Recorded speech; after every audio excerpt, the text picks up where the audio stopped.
Welcome to the EsportsNext Podcast. We are joined here by Garrett Manes. Garrett Manes. Garrett Manes, what do you do? So I do professional sim racing, but I also am full-time building racing simulators. That is an amazing job. Are these the simulators right over here Yes, sir. beside us? The audience can't see them, but we are set up with Coca-Cola sponsored eSim races. How did you get into that? So I actually was racing in real life before I ever got into sim racing. No way. Yeah, so this is kind of backwards, but racing is a very expensive sport, so that's where I started. But just as a means to skip steps in the racing, I got into sim racing, got into professional sim racing just by getting connected with people on the sim, and that has basically led me to the job I have now and to all the opportunities that I've been thankful to have. That's fantastic. So you started, how old did you start racing? 11 years old. 11 years old. How did you get into racing at 11 years old? My dad did go-karting for like 23 years, like high-level dirt karting. I love it. So this is the weekend for you, eh? This is always a good time to come out to Chicago after the street race. Like last year was a blast, and once again, the racing this weekend was awesome. So now you get to blend your two passions of watching racing and then also have an eSIM here at the Esports Next conference. That's so exciting. Oh, absolutely. And it's one of those things. Like when I got into sim racing in the first place, it was not my intention to become a professional sim racer. That just kind of happened. I'm still like pursuing racing in real life. So the goal is to be out there, in a few years racing the street course.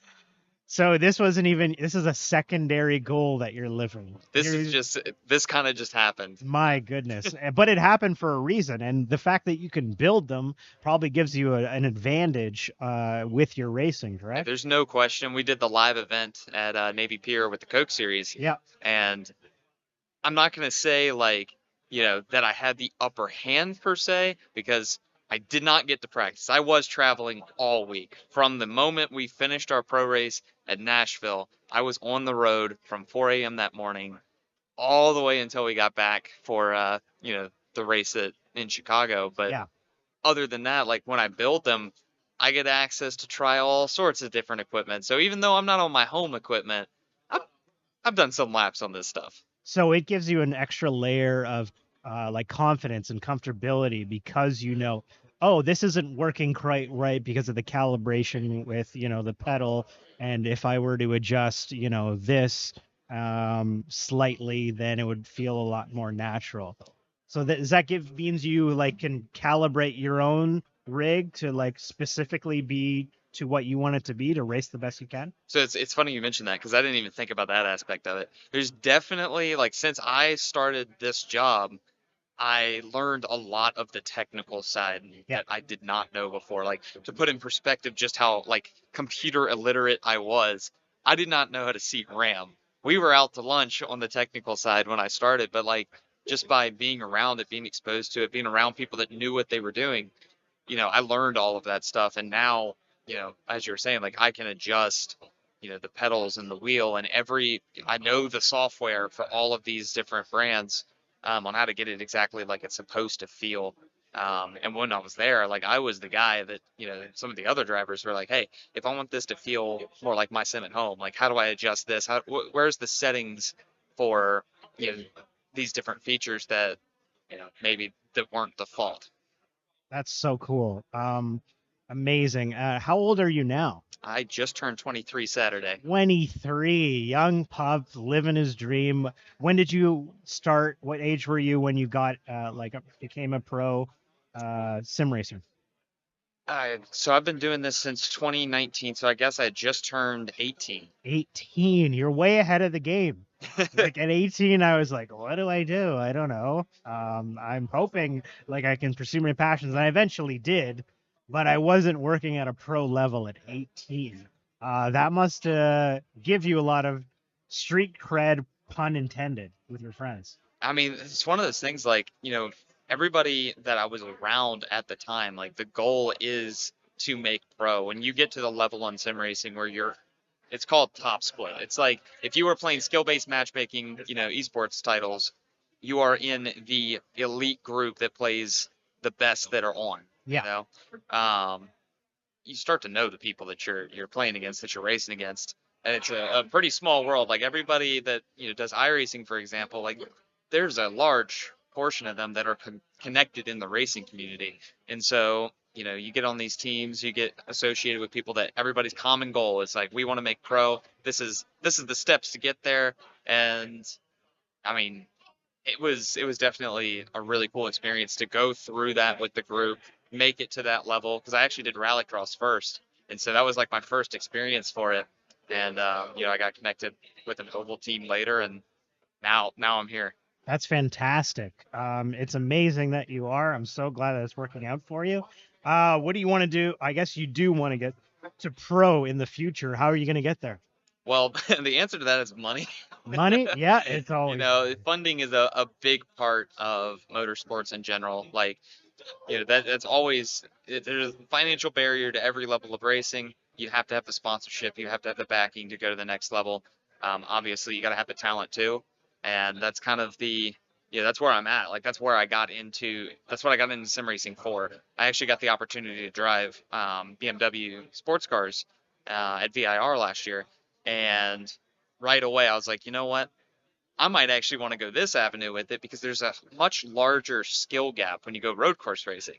And there's a huge, huge advantage to racing on the sim first because it's all track knowledge, especially certain courses where it's like you just have to know where to put the car. Like Yeah, you just need to know how to drive this track, and you have an advantage over everyone that doesn't, or that that's doesn't right. have it down to that science. And that's the big thing about sim racing. It's like we're not fighting for like half a second like they might be in real life. Like the margins are very small. Like even on a road course, four positions might be separated by a tenth. Like, it's very competitive, and so everybody's searching for like the precision. And when you get out there in real life, it's you've got it down at that point. That's awesome. Yeah, it's like let's take the street race yesterday, for instance. Like they're not gonna be able to go and just like, hey, Chicago, could you like move aside for like a few weeks while I Yeah, practice? yeah. You can have a sim course where you can like live and breathe and race on that street, and it fully gives you the advantage, saves you all the money. Maybe there's a turn that's you don't expect. You're not wasting a car. Like the savings of money are astronomical. Oh, absolutely. It's crazy. We were talking about this with one of the guys I used to coach. He races LMP3, Yeah. which is, prototype class in sports cars. And literally it's like $20 a lap. And this isn't even this, or sorry, 20, I think it's $20 a mile. It's some Yeah. ridiculous number. And it's like when you factor in the fact that, you're probably averaging most straightaways somewhere between 120, 150 miles per hour in these cars, Yeah. maybe higher. That's a lot of money in a very short period of time. Yeah. So it's like, the cost associated when you can get into sim racing for like what a weekend might cost you. Like literally your entire sim, if you went all out balling with it, might cost less than what one weekend in a real car will cost. Like it's a no-brainer. There's like absolutely no reason now that a driver today wouldn't have a sim or have access to a sim or just be actively sim racing. And I think that's where, you're seeing a lot of the younger generation drivers coming in that they grow up on the sim. Like Yeah. if they can get the backing to get there, they're going to be competitive because they've got thousands of races before they ever show up to the racetrack. Yeah, that's absolutely true. It's so amazing. And if you're a higher up and you're the accountant, you're gonna like to see those low numbers of just like a one incurrence fee to use it for life. You can put in any course and you can choose any car and you can adjust the terrains and all that kind of stuff. Is like yesterday it kind of got rained out. Is like rain something that is also incorporated into sim racing? So they actually just added it. So that the platform that we use is iRacing, and that is probably one of the best motorsports simulations that there is out there today, especially from a competitive side. Like you can make the argument that they don't have as many street cars, which sure they don't. They have race cars. That's Yeah. what they're focused on. They have a very large competitive scene, probably bigger than any other title that it's just dedicated like sim racers. There is such a high level of um, like just the competitive side. Like you have very organized teams, but also, I mean, even if you can just casually race, you have fixed setup races where you get together with people that may not have time to have a whole team backing them, putting together the car for them. It's like you want to race heads up. Here's a fixed race. They go on every hour. You probably got 100 people signing up to run the next Ferrari fixed on the hour. And I mean, those guys, they're not playing around either. Like everybody wants to, be competitive in that stuff. They practice for it. Like, is it the huge benefit to doing it that way? Yeah, I love it. That's so cool. Do you ever see sim racing overtaking regular racing? It's hard to say because from my experience, sim racing has arguably more talent. Like, just as as a result of it being easier to get into. Like Yeah, it doesn't totally. have the cost barrier, and it's not like you only have, 40 seats available for the year. You've got thousands of guys that, I mean, probably, I don't remember what the number was for specifically NASCAR Pro this year, but I know it was a lot of people. It was well over a few thousand people that signed up for the first race of Road to Pro. That, I mean, this is the top, like, very competitive field. You don't even like that's not where you start. It's very difficult to even be able to run that series, let alone like, make it to the next round. And, you know, the amount of people that get into it and are actively trying to qualify, when it dwindles down to the last 40, you have 40 of the most competitive drivers for sim racing and probably plenty more on the way the next year. Where in real life, you know, I just feel like you're pulling from a much smaller pool. So who knows? I mean, if the the interest is there from other companies and people spectators, like sometimes the racing on the sim is more intense than the racing in real life because you don't have the fear factor of like if I tear up this car, like I might get hurt. I might not be able to come back to the track. That's part of what keeps me from being able to race some of these cars. It's like, yeah, I can't afford to tear up the car, so Yeah. I'm just gonna wait until I can.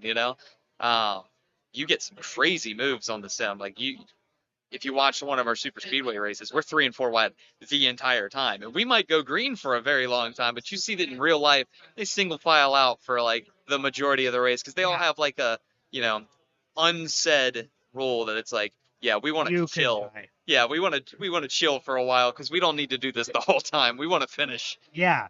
Do you think that makes sim racing kind of more like you can be a different driver in a sim than you can on the road because you have to be super cautious, your life is on the line, where you can take bigger risks in simulations, I mean, right? there's no question that there are people that argue, oh, but the sim, there's no way, like, they have a hill climb, for example, right? Yeah. And we're running like 20 seconds faster than the real life people on these courses. I'm like, Yeah. that's not because the cars or the sim is just inaccurate and we're way faster. Yeah. There's no way it's that far off.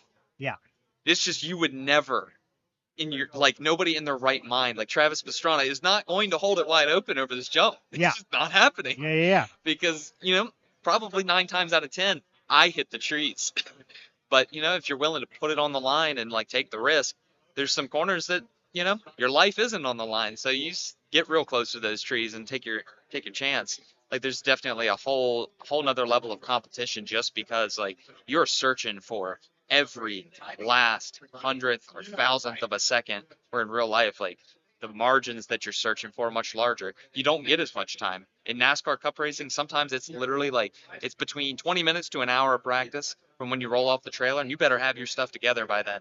Yeah. Whereas for some of these pro races, you got teams putting in, you know, 40 times the time per race. They're finding a whole lot more during that time. They're able to fine tune and adjust for every situation, not just like cross your fingers that was the right move and go out for qualifying. Yeah, absolutely. That is how it is. Do you find it's hard to switch between your racing brain, like real racing, and your sim racing brain? It's I last time I was in a car, I remember in qualifying, I think it was. Um, the fear factor, I've always pushed that super far back. Like, you don't want to be thinking about the what if while you're driving. It's Yeah. you can focus forward. But I don't know what he was thinking. He just started coming over. I was on his outside door to door, and these are like open wheel kind of cars. Yeah. And he just kept coming over and like launched me straight up in the air because I didn't think that he was just gonna keep turning right. I was side by side with him, and going into turn one, I just went straight on because we wheel hopped together, and like I went over his tires and just climbed up. So it did not hit me as to how close that was to being very, very bad. Yeah. But, I feel like that's one of the things, like, in sim racing, you genuinely aren't worried about that kind of stuff. Yeah. You just kind of, like, hit reset, and you're like, thanks for ruining my lap, bud. But, Yeah. In real life, you're like, please don't tell me we just destroyed the car and we're done for today. Yes. So, kind of got to remember that part. But at the end of the day, obviously, when you're doing sim racing in the races, like, I'm keeping in mind, I got to finish this race, too. Because there is something on the line. Like, yeah, I don't want to get tore up in real life or on the sim. One has a huge consequence, but like I'm still conscious of like you gotta have some racecraft. We're not playing NASCAR Heat on the Xbox for fun. That's right. Just going out there and tearing up the field. It's like no, there's a lot of money on the line, or maybe you're just running a casual race, but there's still like there's a serious aspect to it. Nobody's going in there to tear up cars. So totally. And what are you thinking about when you are behind the wheel? Are you trying to keep your mind as silent as possible? Is it very technical? Are you singing a comforting song to yourself, like in Gran Turismo when they are singing a song to themselves? What are you doing? So I mean, I'm actually a big streamer at this point. Like I do a lot of like pretty much every race that I'm running. I am streaming it on Twitch, and it's one of those things where like I don't feel like it's distracting to me. I will not read chat if it's getting super tense. Like it's not even conscious. I just stop reading it. Of course. All of a sudden I just don't realize that you typed to me at all. I won't respond just because I didn't see it. But I don't know. It's just like that almost makes it to where I'm not stressed. Like I thought last year I was like during the pro races I'm not doing chat. I don't want to be distracted by it. But then I realized actually it's a lot less stressful if I'm in the same casual atmosphere all the time. Obviously if it gets tense, I'm just not going to read it. I don't see it. But one of the tricks for qualifying, I just started blasting some Usher the other day. I love that. Why not? I was like, if you're sitting in your own silence and you're like trying to think about every aspect of this, you're putting the pressure on yourself. And obviously in real life you have that aspect, but I realized like I don't need to sit in silence. Like this should be second nature. If you just do it, you're going to be better if it's like just a muscle memory at that point. If you're not having to think about it, you're not having to stress, play some music, make it like every other lap, and just go out there and do your best. That's it. That's wow. the new strat. Please tell me what Usher song you were blasting. So the one that sticks out, and this is a throwback and not normal, probably not the first song you would pick, but Red Light, if you know what that is. Red Light. Okay. Yep. That, and it's driving related. Oh, that's way back too. But, my dad, when I grew up, he listened to a lot of Usher. So there's definitely some albums that I know and I probably shouldn't. Confessions. Yes, that's a top tier album. That's I will say. So good. I will revisit that album often. Hey, the Super Bowl was definitely why Red Light came up first. Nice. Because that album, I played through it after the Super Bowl. Yeah, I know Confessions Part 1 and 2 by heart. I actually like, controversial, I'll say it, I like Confessions Part 1 more than Confessions Part 2. I've heard Confessions Part 2 so many times. Yeah, that's fair. I will give you that. Yeah. It's one of those, though, every song in that album, or at least all of the major songs in that album, I can tell you what it is after like 2 seconds. Oh, yeah. Yeah. If it's Caught Up. Seduction, I think, is an underrated song on that album. Oh my God, yeah, Usher. Look at him now. He's really doing well, and good on him.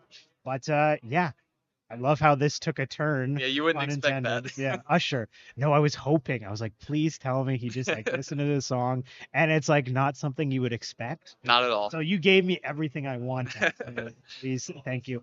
Do you have any other songs that help calm you and? There must be others. I'm actually like big fan of The Weeknd, Post Malone, but Yep. most of the time it's like the slower songs from Post Malone. I'm not huge into pop music. Like I straight up, it's probably because I grew up listening to Usher, but it's almost all R&B kind of, uh, you know, Nice. music that I listen to, I and love so it's almost never like a hype song that I'm listening to while I'm racing. I'm an album listener. I will put on the album, and as long as it's a solid album, I don't even have to skip it. Like it'll just be Yeah. playing in the background, and every once in a while I'll forget. Like I'll be streaming, and I won't have my audio split. I'll hit the button that opens up my Discord, which also Oh, opens up my and then you're Spotify. you're streaming out the song that you're Yeah, and they're like, listening "What the heck are you listening to?" to. Yeah. Like, don't But judge me, bro. yeah, This is yeah, what helps calm me. Like, right. and it makes sense that it's a like soothing R&B song rather than like party, party, party. Like, you don't want that in your ear while you're driving. Oh my God, I love that. That's the greatest.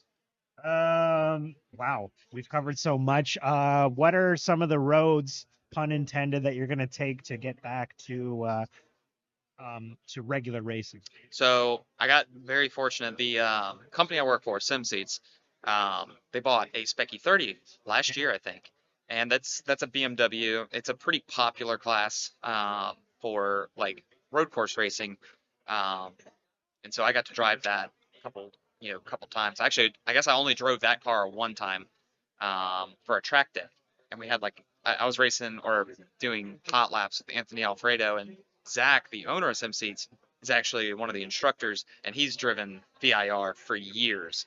This is my first time ever on a road course, and so first time out, obviously I had to learn the course a little bit, but I rode with Zach for like a ride along, and everything that I had been told about the track all of a sudden clicked. Like I knew what it felt like to go fast at the course, and so I got back in the car, did it myself, and had I actually raced, right, I would have been on the podium in that race. Oh, So yeah, it kind of sucks to be like, oh, I didn't get to race, but it was the wake up of like, oh, I can actually do this. I hadn't. That was my first time there, and then we're talking, probably a field of 20, 30 cars. Like that would be very good results for me. And so I was like, I went home, I learned VIR on the sim. I just basically applied everything I had just learned at the real track to the sim, and there were a few corners that like I just didn't have the comfort in the company car to send it over the hill into a blind corner that has a wall, 20 feet from the edge of the road. Like I'm gonna learn exactly where I'm supposed to point my car uh, when it doesn't count for anything. But yeah, I mean, I actually was able to get down in the time, and then I got an offer to drive the chief of instruction's personal race car. I did some coaching for him, which was a ton of fun, and I was fast in that car too. It's actually the fastest that car had ever gone, and so I got offered to buy that Spec 30 recently. Obviously, took him up on that offer, and the plan is to be out at the track in August. So sweet. That's getting back in coming the up. car, yeah, exactly, getting back in a race car, getting back out there, and that's going to be first step. Like a competition license on road course is a big deal, and I had already done everything I needed to, minus comp school. But it sounds like I will be racing in August on that weekend, so Fantastic. I'm super. Congratulations. Yeah, thank you. I'm super excited for that opportunity. Um, Kind of the steps from there. Like my goal is to race, a challenge series or GT4 or something that's like, a higher level sports car. Not, I wouldn't say that's not professional. I really don't know like at what level, you would consider professional sports car racing. But, getting to GT4, you're getting into, your McLarens, your Mercedes, like you got some big brands in there. Um, that's kind of where I want to head though. Like I want to get into the higher levels so that I'm in front of the right people, I'm driving the right cars and getting experience on some of these like iconic tracks because I don't really care what kind of car I end up driving. If it's sports cars, great. I would love to do that. If it's NASCAR, great. That would be awesome. I grew up racing stuff like that. So at the end of the day, I'm trying to take the first steps here to branch into sports car racing. But if I got an opportunity to race NASCAR next year, fantastic. Like I'm kind of all over the place with it because I've got a few things going for me. I grew up racing competitive circle track. I've done everything up to the level of like, okay, now it's kind of time to, if I got a truck opportunity, I'd take that.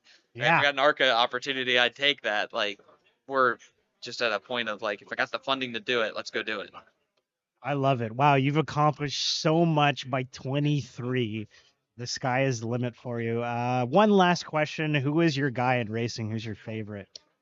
I've never been like a huge fan of anybody specific. Okay. Um, Or who are your guys? I Better to will break say, it down to a yeah, few. I mean, so I grew up racing with William Byron on the sim. My Every guy. every time I came home like from school when I was in high school, it was like him and I throwing down in like a truck race on iRacing, and so it was actually super cool. You would race with him. Yeah, I'd race with him. Wow. It Okay. so funny story, because some of these C6 races, like that would be your truck series, um, it would literally just be me and him that were the class of the field. Like basically nobody else was in contention for it but us. So it was like who could outplay the other for the strategy. And so I'd go down pit road this one race, and then I'd fake out, and he'd go down pit road. Only person, every single person stayed out with me because I'm like, did you really think I was gonna pit? Like, come on, like he fell for the fake. So we go to the next track, and exact same situation, except very clear pit. Like there's absolutely no other call to make here. And I go to fake staying out and then shoot down pit road at the last second, and he stays out. And I'm like, William, bro, what are you doing? Oh, William. And he's like, I'm not a crew chief. I'm like, that's crazy. That is wild. So I was thinking of you when you first were talking about your story as like the reverse William Byron, because he started in eSIM and then he got into the pro racing. So that is so cool that you race with him. Like, Yep. you got nothing to worry about as far as like future potential. You're gonna be doing laps around everyone, pun intended. I love it. So I'm super happy for you. It's been great talking to you. Do you want to plug yourself? Say anything? Yeah, I mean, if anybody wants to follow me, it's Garrett Manes 1 on Instagram, on Twitch, probably the same on Twitter. I use the Twitch and Instagram the most. Like if you want to keep up with me, that's where it'll be. I do a lot of streaming on Twitch on weeknights usually. In the evenings, I'm on the East Coast, so probably like 8 to 11. I'm the late night guy, but yeah, that's how you would keep up, and hopefully I'll be posting some content here shortly of some real life racing. Fantastic. Well, I'll be looking out for that for sure. It's been a pleasure to meet you. Thank you so much, and I hope you have a wonderful day at Esports Next. Absolutely. Thanks for having me. Thank you.